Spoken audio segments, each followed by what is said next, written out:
നല്ല ഒരു വിഭവം തയ്യാറാക്കിക്കൊണ്ടിരിക്കുകയാണ്. ആശ്രമത്തിലെ ഈ വർഷത്തെ അകല പാരായണം യജ്ഞമൊക്കെ നടന്നുകൊണ്ടിരിക്കുകയാണ്. അതിൻ്റെ കൂട്ടത്തിലാണ് നമുക്ക് ഏറ്റവും പ്രിയപ്പെട്ട ഒരു സംഭവമാണ് കർക്കിടകക്കഞ്ഞി. കർക്കിടകക്കഞ്ഞിയുടെ റെസിപ്പികളൊക്കെയാണ് ഈ കാണുന്നത്. ഏകദേശം കഞ്ഞി റെഡിയായി കഴിഞ്ഞു. കഞ്ഞി ഇനി നമ്മൾ അരി തേങ്ങാപ്പാലിൽ വേവിച്ച് പായസം പോലാക്കിയിരിക്കുന്ന അരിയാണ്. ഇനി ഇതിനകത്തേക്ക് നമ്മൾ കരിപ്പട്ടിയാണ് അരിച്ചൊഴിക്കുന്നത്. കരിപ്പട്ടി അരിച്ചൊഴിച്ച് കഴിഞ്ഞു.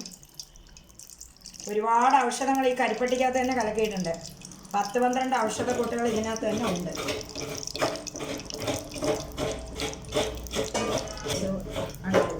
അല്പസ്വല്പം കയ്പൊക്കെ വരും, അതൊന്നും കണക്കാക്കേണ്ട കാര്യമില്ല.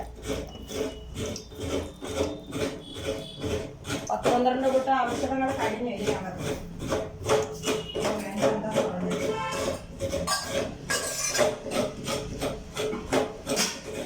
തേങ്ങാപ്പാലിൽ വേവിച്ചതാണെങ്കിൽ ശരി, നമ്മളൊരു കാര്യമൊക്കെ ചെയ്യും. തേങ്ങാപ്പാലിൽ വേവിച്ചതാണ്. പക്ഷെ നമ്മളെല്ലാം പഴയ മെത്തേഡാണ്, പുതിയ സാധനങ്ങളൊന്നും വെച്ചിട്ടൊന്നുമല്ല. എല്ലാം പഴയ മെത്തേഡാണ്. നമ്മൾ ഉരുളി കാര്യങ്ങളൊക്കെയാണ് നമ്മുടെ സാധനങ്ങൾ. നമ്മൾ ഏകദേശം 20 കൂട്ടം കാര്യങ്ങൾ ഇതിനകത്തുണ്ട്. അത് ഇത് സ്വന്തമായിട്ട് ചെയ്ത അരി ഒരാൾക്കുണ്ട്. നമ്മുടെ ആശ്രമത്തിലെ ഒരു പ്രസന്നൻ എന്ന് പറയുന്ന ആശ്രമാംഗം, അയാളുടെ വയലിൽ ചെയ്ത അരിയാണ് കൊണ്ടുവന്നിരിക്കുന്നത്. ആ കുത്തരിയാണ്, അത് കളയണ്ടല്ലോ എന്ന് വെച്ചിട്ടാണ്. ഏറ്റവും നല്ല അരിയാണ്, അതുകൊണ്ടാണ് വേവിച്ചിരിക്കുന്നത്. തേങ്ങാപ്പാലിലാണ് വേവിച്ചത്. ചെറിയ അരിയാണ്, വെന്തപ്പോൾ ഒത്തിരിയായി. അതിൻ്റെ കൂടെ നമ്മൾ 10-12 കൂട്ടം മരുന്നുകൾ, അങ്ങാടി മരുന്നുകൾ ഞാൻ തന്നെ സെലക്ട് ചെയ്തിട്ടുണ്ട്, മരുന്ന് അതാണോ എന്ന് അറിയാൻ. അതിൽ പ്രധാനം എന്ന് പറയുന്നത് നമ്മൾ ആശാളിയാണ്. അത് നാമം ജപിച്ചത്. നമ്മുടെ കൂട്ടുകാരൊക്കെ സഹായിക്കുന്ന പിള്ളേർക്കൊക്കെ ദേഷ്യമാണ്. ഞാനിന്ന് വളരെ സ്ട്രിക്റ്റ് ആയിരുന്നു. കാരണം നാമം ജപിച്ചുകൊണ്ട് വേണം ഇത് ചെയ്യാനെന്ന് ഞാൻ പറഞ്ഞു എല്ലാവരോടും. ഓരോന്നെടുക്കുമ്പോഴും പാത്രങ്ങൾ കഴുകിയാണ് അവരെ കൊണ്ടിരിക്കുക. അവർക്ക് ഇച്ചിരി ബുദ്ധിമുട്ടല്ലാത്തും വന്നിട്ടുണ്ട് എന്നെ കൊണ്ടിരുന്നത്. പിന്നെ ഞാൻ അത്ര സ്ട്രിക്റ്റ് ആയിരുന്നില്ല. കാര്യം ഭഗവാന് നേദിക്കാനുള്ള സാധനമാണ്. അതുകൊണ്ട് ശർക്കരയില്ല, ഇത് കരിപ്പട്ടിയാണ്. അപ്പോൾ ഇതിന് അതെല്ലാം ഒന്ന് പരുവാകണം. ഈ പാലിൽ കത്തിക്കണം.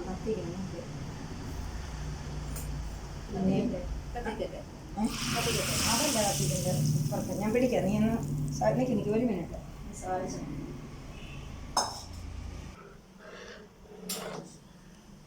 എന്തിനാണ് ഇതെന്ന് ചോദിച്ചാൽ, ഇവിടെ നമുക്ക് സ്വാമിയുടെ ഔഷധങ്ങളുണ്ട്.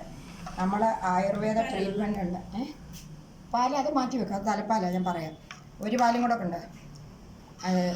ആ തലപ്പാൽ ആദ്യമേ എടുത്തതാണല്ലോ, ആദ്യത്തെ കട്ടിക്ക് തേങ്ങ. ഒരുപാട് നാളികേരത്തിൻ്റെ വിലയൊന്നുമില്ല. നമ്മൾ നാളികേരം പിന്നെ തലപ്പാലെടുത്ത് മാറ്റി വെച്ചിട്ട് രണ്ടാമത്തെ പാലിലാണ് ഈ അരി വേവിച്ചത് പോലും. നമ്മൾക്കിവിടെ സ്വാമി തിരുവടിയുടെ പ്രഭാകര സിദ്ധിയോഗീശ്വരൻ മഹേശ്വരൻ എന്നും ഇത് കുടിക്കണമെന്നാണ് പറയുന്നത്. ഈ കഞ്ഞിയാണെങ്കിൽ എന്നും നല്ല കുടലിന് അസുഖം, വയറിൻ്റെ മറ്റു പ്രശ്നങ്ങൾ, പിന്നെ നമുക്ക് ഗ്യാസ്, ഇതെല്ലാം പോകുന്ന മരുന്ന് അതിനകത്ത് ചേർന്നിരിക്കുന്നത്. അപ്പോൾ എന്നും ഇത് നമുക്ക് പറ്റത്തില്ല. അതുകൊണ്ടാണ് നമ്മളിന്ന് രാമായണ പാരായണം നമ്മുടെ ആൾക്കാരെല്ലാം കഞ്ഞി കുടിക്കാൻ വരുമ്പം ഇത് കൊടുക്കും. പ്രധാനം ഞാൻ ഉദ്ദേശിക്കുന്നത്, 100 വയസ്സായ എൻ്റെ ഇളയമ്മ ഇരിപ്പുണ്ട്, അമ്മയുടെ അനിയത്തി. അമ്മ മരിച്ചുപോയി 100-ൽ തന്നെ, 98 വയസ്സ് കഴിഞ്ഞു. അപ്പോൾ അമ്മ അടുത്തുണ്ട്, എൻ്റെ അനിയത്തിയുടെ വീട് തൊട്ടാണ്. അപ്പോൾ എന്നോട് പറഞ്ഞു, നമ്മുടെ പഴയ ഔഷധക്കഞ്ഞി സ്വാമി തിരുവടിയുടെ കൂട്ട് മാത്രമല്ല, എൻ്റെ കുടുംബത്തിൽ നിന്ന് എൻ്റെ കുഞ്ഞമ്മ, അമ്മൂമ്മ ഒക്കെ ഉണ്ടാക്കുന്ന ഞാൻ കണ്ടുപഠിച്ച് വെച്ചിട്ടുണ്ട്. എന്തിനെന്തോ ഞാനിതെല്ലാം ചെന്ന് മനസ്സിലാക്കി വെച്ചിട്ടുണ്ട്. എനിക്ക് അത്ര താല്പര്യമായി ആയുർവേദത്തോടെ. പിന്നെ മകളുടെ മകൻ അഭിരാൻ ഡോക്ടർ, അവർ വന്നിട്ടില്ല. അയാൾക്കിതുണ്ടാക്കാൻ അറിയത്തില്ല. കാര്യം ഇത് പ്രത്യേകമായ ഒരു രഹസ്യമായ ഒരു ഞങ്ങളുടെ ഫാമിലിപരമായിട്ട് സ്വാമി തന്നത്. ഇത് കുടലിൻ്റെ എല്ലാ അസുഖം മാറുമെന്നുള്ളത് ഞാൻ ഗ്യാരണ്ടി ചെയ്യുന്നു. പിന്നീട് ഉണ്ടാക്കുമെന്ന് വെച്ചാൽ പിന്നീട് ഉണ്ടാക്കും, വേണ്ടി വന്നാൽ ഉണ്ടാക്കും. നമ്മുടെ കൂടെ നിൽക്കുവാണ്. ഇത് 1 ദിവസത്തെ അല്ല, 2 ദിവസത്തെ 3 ദിവസത്തെ അധ്വാനമാണ്. മരുന്നുകളെല്ലാം ശരിക്ക് വാങ്ങിച്ച്, മരുന്നുകളെല്ലാം കാലാകാലങ്ങളിലെല്ലാം പൊടിച്ച്, അധികം 1 ദിവസം കൊണ്ട് തന്നെ വേണം, ചീത്തയാകാതെ പൊടിക്കണം മരുന്നെല്ലാം. അനത്തിയ ഉടനെ തന്നെ പൊടിച്ചെടുക്കണം. ശുദ്ധമായ മറ്റ് അരയ്ക്കുന്നതൊന്നുമല്ല, പുതിയ മിക്സി വരെ വാങ്ങിച്ചിട്ടാണ് ഞാൻ ഇതെടുത്ത്. അരയ്ക്കുന്നതിനകത്തല്ല, മരുന്ന് മാത്രമായിട്ട് എടുക്കണം. കൂട്ടാൻ അരയ്ക്കുന്നതൊന്നും കറിക്കരയ്ക്കുന്നതൊന്നുമല്ല. സ്വാമി തിരുവടിയുടെയാണ്. ഭയഭക്തിയോടുകൂടി നമ്മൾ ഒരു കണക്ക് ചെയ്താൽ തെറ്റരുത്. അതുപോലെ ഭഗവാൻ പ്രഭാകര സിദ്ധി യോഗിക്കും, നിർബന്ധമാണ്. അത് എന്ത് ചെയ്താലും പെർഫെക്റ്റ് എന്ന് പറഞ്ഞിട്ടുണ്ട്. ഞാൻ പെർഫെക്റ്റ് അല്ലായിരുന്നു.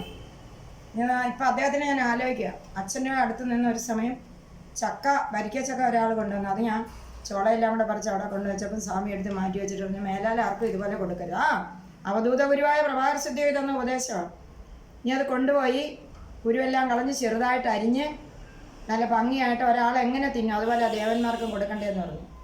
ഇത് ധന്വന്തരമൂർത്തിയുടെ സ്ഥാനമായത്. കാര്യം ഇവിടെ ഉള്ളവരെല്ലാം വൈദ്യന്മാരും ഡോക്ടർമാരുമായി ഈ കുടുംബത്തിൽ. പക്ഷെ അവർക്ക് ഒന്നും ഇതിനകത്ത് കൈകാര്യകർത്തത്തിന് സമയമായില്ലെന്ന് തോന്നുന്നു. പ്രത്യേകിച്ച് രാമായണത്തിൽ പങ്കെടുക്കാൻ എൻ്റെ ശിഷ്യനുണ്ട് ഇവിടെ, ഇന്ത്യ ഗോപാലകൃഷ്ണൻ. രാജിയുണ്ട്, പ്രയാഗരാജിൽ പോയതാണ് ഞങ്ങൾ ഒന്നിച്ച്. പിന്നെ ഇവിടെ നിൽക്കുന്ന കൊച്ച് ഇവിടെ ഇല്ലായിരുന്നു 2-3 ദിവസമായിട്ട്. ഇതെല്ലാം ഗൗരവപൂർണമായ കാര്യമാണ്. ഇവിടുത്തെ ആശ്രമത്തിൻ്റെ വിളക്കിൻ്റെ മുമ്പിൽ നിൽക്കാനും ഇവിടുത്തെ ആശ്രമത്തിലെ പ്രഭാകര സിദ്ധിയോഗി എന്ന് പറയുന്ന മഹർഷിയുടെ ആ നേതൃത്വത്തിൽ അല്ലെങ്കിൽ അദ്ദേഹത്തിൻ്റെ സാന്നിധ്യത്തിൽ ഇതുണ്ടാകുന്ന സത്യവും ധർമ്മവും ഈശ്വരപ്രേമവും ഉള്ളവർക്ക് മാത്രമേ പറ്റുള്ളൂ. കൃത്യമായിട്ടും ദൈവത്തെ വിശ്വസിക്കാത്തവർക്ക് ഇതിനകത്ത് പങ്കെടുക്കാൻ പറ്റത്തില്ല. അത്ര ഗൗരവമാണ് ഈ സ്ഥലത്ത്. കാണുമ്പോൾ ഇട്ടാവട്ടം സ്ഥലമാണ്, പക്ഷേ അവധൂതാശ്രമം. അദ്ദേഹത്തിൻ്റെ സാന്നിധ്യമുണ്ട്. ഹനുമാൻ സ്വാമി പ്രത്യേകിച്ചുണ്ട്. ഹനുമാൻ്റെ പ്രത്യക്ഷ സ്ഥാനമാണ്. അപ്പോൾ ഔഷധങ്ങളുടെ എല്ലാം അതുകൊണ്ട് ഒരുപാട് ശ്രദ്ധിച്ചിട്ടാണ് ഇതെടുക്കുന്നത്. ഭഗവാന് വെച്ചിട്ട് ആദ്യം ഇത് അനുഭവിക്കാൻ യോഗമുള്ളത് ഒരുപാട് പേരുണ്ട്, ആൾക്കാർ വരും. ആദ്യമായിട്ട് ഭഗവാന് വെച്ചിട്ട് പിന്നെ 98 വയസ്സുള്ള എന്നെ വളർത്തിയ, എനിക്ക് ഭക്ഷണം തന്നെ എന്നെ കൊണ്ട് നടന്ന് 24 വയസ്സ് വരെ വളർത്തിയ എൻ്റെ കുഞ്ഞമ്മയുണ്ട്, അമ്മയുടെ അനിയത്തി. അടുത്ത് തന്നെ വാർദ്ധക്യത്തിന്. ഇപ്പോൾ അവർക്ക് ആദ്യമേ കൊടുത്തു വിടും. പിന്നെ ഇവിടെ എല്ലാവർക്കും കൊടുക്കും. ഇവിടെ വരുന്നവർക്ക് ഇതങ്ങ് ഒരുപാട് കുടിക്കാനൊക്കത്തില്ല. ഇത്രമേ ഇത് കുടിക്കാനൊക്കത്തുള്ളൂ. ഔഷധക്കഞ്ഞിയാണ് ഇത്. ഗൗരവമേറിയ മരുന്നുകൾ അതിനകത്ത്, ഗുരുത്വമുള്ള അങ്ങാടികളാണ് ഇതിനകത്ത്. അത് ഞാൻ പബ്ലിസിറ്റി ചെയ്യത്തില്ല. ഉലുവ അതിനകത്തുണ്ട്, ആശാളിയുണ്ട്, പല മറ്റു സാധനങ്ങൾ. സ്വാമി തിരുവട്, സ്വാമി ഭഗവാന്റെ രഹസ്യക്കൂട്ടുണ്ട്. ഞാൻ തന്നെ ഇന്നലെ മെനക്കെട്ട് 5 മണിക്കൂർ ഞാൻ മെനക്കെട്ട് ചില മരുന്നുകൾ ഇത് കളക്ട് ചെയ്യാനായിട്ട് ടൗണിൽ പോയി. അപ്പോൾ കണ്ടല്ലോ, നീ എന്താ നോക്കി നിൽക്കുന്നത്? മറ്റേ പാലൂടെ തരണം. കണക്ക് പറയാമെന്ന് നിനക്ക് തോന്നുന്നത് അത്രയ്ക്ക്. ഇത് ജൈവവളം ചേർക്കാത്ത അരി അതെല്ലാം വന്നു ചേരുക. നമ്മുടെ ആശ്രമത്തിൻ്റെ എന്താ പറയുന്ന വിശ്വാസി അദ്ദേഹം കൊണ്ടുതന്ന അരി 1 മണി അരി പോലും കളഞ്ഞിട്ടില്ല. ആ അരിക്കൊരു പ്രത്യേകം പേര് അദ്ദേഹം പറഞ്ഞു, ജീരക ചെമ്പാന്ന് ഏതാണ്ട് പറഞ്ഞ്, എനിക്ക് ഓർമ്മയില്ല ഇപ്പോൾ. പക്ഷെ അത് കളയാതെ അതിനകത്താണ് ഇത് വേവിച്ചുണ്ടാക്കിയിരിക്കുന്നത്. ഇത് ഒരു തവണയെങ്കിലും കഴിക്കുന്നവരുടെ വയറിൻ്റെ അസുഖം, ഉമ്മവായു, മറ്റു വായുക്കൾ ഇതെല്ലാം മാറും. നമ്മളെന്തെങ്കിലും വിഷാംശങ്ങൾ മാംസാഹാരത്തിൽ നിന്നൊക്കെ കഴിച്ചിട്ടുണ്ടെങ്കിൽ അതെല്ലാം മാറും. ഇതിൻ്റെ അങ്ങോട്ട് ചെല്ലുമ്പോൾ ഇതിൻ്റെ ഔഷധവീര്യവും പിന്നെ ദൈവീയമാണ്. നമ്മളെപ്പോഴും പറയത്തില്ലേ ദൈവ വ്യപാശ്രയമെന്ന്. ഇതിനകത്തെ ഔഷധം മാത്രമല്ല, പ്രഭാകര സിദ്ധിയോഗിയുടെയും ഹനുമാൻ സ്വാമിയുടെയും ധന്വന്തരമൂർത്തിയുടെയും ഒക്കെ ഒരു കണ്ണ് ഇതിൻ്റെ പുറത്തുണ്ട്, ഒരു സ്പർശമുണ്ട്. അതുകൊണ്ടാണ് ശിവപ്രഭാകര സിദ്ധേശ്വരാശ്രമത്തിൽ വർഷാവർഷങ്ങളിൽ ഇത് തയ്യാറാക്കുന്ന രാമായണ പാരായണത്തോടുകൂടിയുണ്ട്. ഔഷധക്കഞ്ഞിയും കർക്കിടകം എന്ന് പറയുന്ന കർക്കിടകത്തിൽ തുറന്ന് പറയാം, ഒത്തിരി പറയണ്ടല്ലോ. നാഡീവ്യൂഹങ്ങൾ എന്ന് പറയുന്ന ഒരെണ്ണത്തിനകത്താണ് നീയും ഞാനും രാജിയും ഒക്കെ നിൽക്കുന്നത്. നമ്മളൊന്നുമല്ല. ഈ പാവ ഉണ്ടാക്കത്തില്ലേ, പാവ ഉണ്ടാക്കുമ്പം പഞ്ഞിയും സാമാന്യങ്ങളും ഒക്കെ വെച്ചുണ്ടാക്കത്തില്ല, അതുപോലെ ദൈവം തമ്പുരാൻ നമ്മളെ ഉണ്ടാക്കിക്കുക. വേറൊരു അസ്ഥിയാണ് ഇത്, ഒരു നട്ടല്. നമ്മൾ ഈ പിന്നെ ലാബറട്ടറിയിലൊക്കെ കയറുമ്പോൾ ഒരു തലയോട്ടി നട്ടലും കൂടെ കണ്ടാൽ വരില്ലേ, ആ തലയോട്ടിയോട് ചേർന്ന് കശേരികൾ ചേർന്ന ഒരു നട്ടല്ലാണ് നമ്മൾ. അതിൽ 72,000 നാഡീവ്യൂഹങ്ങളാണ്. ഈ പിന്നെ 3 കൂട്ടം കാര്യങ്ങളാണ്. ഒന്ന് നുണ പറയുക, ഒന്ന് പ്രതികാരം, ഒന്ന് സെക്സ്. പിന്നെ ഇത് 3 ചെയ്യുമ്പോൾ പ്രധാന നാഡികൾ 2 ഡൗൺ ആവും, ബ്രഹ്മനാഡി തളരും. അതുകൊണ്ടാണ് ഓരോരുത്തരെ പിന്നെ ഒന്നിനും കൊള്ളാതാകുന്നത്. അത് ഞാൻ പറയത്തില്ല. ഈ ന്യൂറോൺസ് ഒന്നും പിന്നെ തലച്ചോറിലേക്ക് അവൻ പോകുന്നില്ല നാഡി. അപ്പം ഈ കർക്കിടക മാസത്തിൽ ഈ ദക്ഷിണായനം വരുമ്പോഴത്തേക്ക് കാലദംഷ്ട്ര എന്നാണ് പറയുന്നത് ഇതിന്. 6 മാസം വെയിലും മഞ്ഞുമൊക്കെ ആയിട്ട് ഈ മഴക്കാലം വരുമ്പോഴത്തേക്ക് പ്രധാന നാഡികളെല്ലാം ക്ഷീണിക്കും. മനസ്സിലായില്ലേ? നാഡീവ്യൂഹങ്ങളെ പ്രൊമോട്ട് ചെയ്യാനാണ് ഇത്. നാഡീശോഷണം വന്നാൽ നമ്മളൊന്നുമല്ല. ഇപ്പം എനിക്ക് തന്നെ ഒരു ചെറിയൊരു ബുദ്ധിമുട്ട് വന്നു. കാര്യം എന്ന് പറഞ്ഞാൽ നമ്മൾ ഒരുപാട് വർക്ക് ചെയ്ത് പോയി ചെറുതായിട്ട് നമുക്കൊരു അതിന് നമ്മൾ മരുന്ന് കഴിക്കല്ലേ. അതുപോലെയാണ് നാഡീശോഷണത്തിൽ നിന്ന് നാഡികളെ ബലപ്പെടുത്താനാണ്. വായുക്കൾ നമ്മൾ തണുപ്പത്ത് വായു കോപിക്കത്തില്ല. അയ്യോ എനിക്ക് തണുപ്പടിച്ചിട്ടാ. അപ്പം അപാനവായു കോപിക്കും. അപാനവായുവാണ് നമ്മുടെ മൂത്ര പുരുഷങ്ങളെ പുറത്ത് തള്ളുന്നതും ഒക്കെ. ജഡരാഗ്നി, ദേവഗ്നി, പ്രാണാഗ്നി. അഗ്നി മാന്ദ്യം വരരുത്. ഇത് ഞങ്ങളൊക്കെ സിദ്ധ പരമ്പരയപ്പെട്ടവരുണ്ട്, വൈദ്യ അല്ലല്ലോ ഞാൻ. പക്ഷേ ഈ അഗ്നിമാന്ദ്യത്തിൽ നിന്ന് രക്ഷപ്പെടുത്തണം നമ്മുടെ മനുഷ്യനെ. അതിനാണ് ഇത് കർക്കിടകത്തിൽ തന്നെ കഴിക്കുന്നത്. എപ്പോഴും കഴിക്കാം, പക്ഷേ കർക്കിടകത്തിൽ ഇത് എഫക്റ്റീവാണ് കൂടുതൽ. ചില മരുന്നുകൾ അങ്ങനെയല്ല. ശരി, അപ്പം ഇനി കൂടുതലായിട്ട് വേണമെങ്കിൽ നമുക്ക് ക്ലാസ് എടുക്കുമ്പോൾ അമ്മ പറഞ്ഞുതരാം. നമ്മളിത് തുടരുമല്ലേ നമ്മളിപ്പോ ഒരു ഭയങ്കര സമ്പാദ്യത്തെ കയറിയിരിക്കല്ലേ അല്ലേ? അതെ. എന്താ വരുന്നത്?